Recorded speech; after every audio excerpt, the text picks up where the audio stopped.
Let's get more now on the pilots. They are the focus of the investigators right now, and ABC's Bob Woodruff is covering that angle from Kuala Lumpur. Good morning, Bob. Good morning, George. This is the prayer wall here at the Kuala Lumpur International Airport. It was 9 days ago today when Flight 370 took off from here. That mystery continues to unfold, and the investigation is intensifying. This morning, video posted many times on YouTube but has yet to be authenticated appears to show the pilot of Malaysia Airlines Flight 370 going through airport security. The Malaysian authorities are refocusing their investigations on all crew and passengers on board MH370. Over the weekend, investigators combed through 53-year-old pilot Captain Zahari Ahmed Shah's home, confiscating 2 laptops and his home flight simulator. Seen here in this YouTube video he posted. When I asked Peter Chong, a close friend of the captain, about the flight simulator, he said Shah was a tech geek who simply loved to fly. To be able to buy things off the counter and set up his own flight simulator. Yeah, and it's something he's proud of. In terms of politics, Zahari is a member of the opposition party in Malaysia, whose party leader, Anwar Ibrahim, was jailed the very same day of the flight, March 7th. Chong says that despite Zahari's T-shirt here declaring democracy is dead, the pilot is not an extremist. 57-year-old Chris Nissen from Oregon has known Shah for over 18 years and says there's no way he was involved. I cannot imagine him doing anything to hurt himself, the passengers, the property. It really hurts when people would even suggest something like that.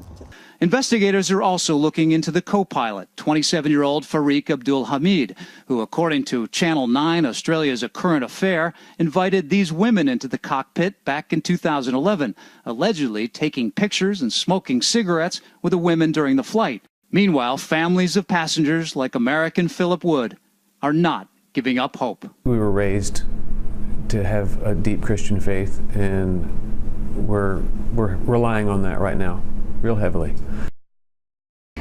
Now, back here at the airport on this wall, you can see there are more prayers and hopes and words every single day. It's growing about 30 yards long. Some of them are handmade. Others are by people that come in and sign. In fact, this one is for the co-pilot, Farik.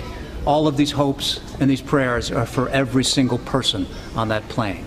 George? A lot of heartache over there. Okay, Bob, thank you. Our aviation consultant, Steve Gander, joins us now. And Steve, let's walk through this brand new information we're getting today. First off, we now know it was the co-pilot who spoke the last words. What does that tell us?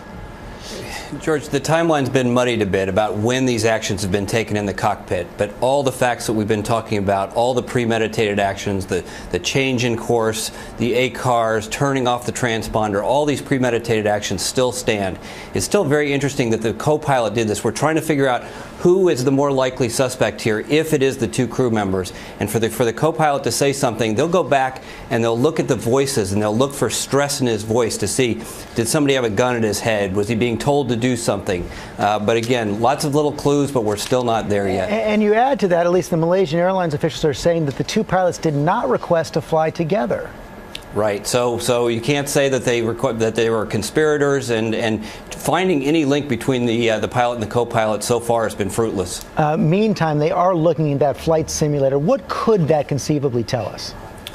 Well, a flight simulator has a computer hard drive on it, so you could go back and you could do some computer forensics, and you can look at perhaps the pilot had pre-programmed some of these routes into that simulator. Maybe he had test flown a route if he was in fact responsible for this. So they'll just go back and do some standard computer forensics on that hard drive. And on the search now, it appears that the Malaysians have been catching up what we've been thinking for the last few days, that the focus really is on the south, not that northern land route.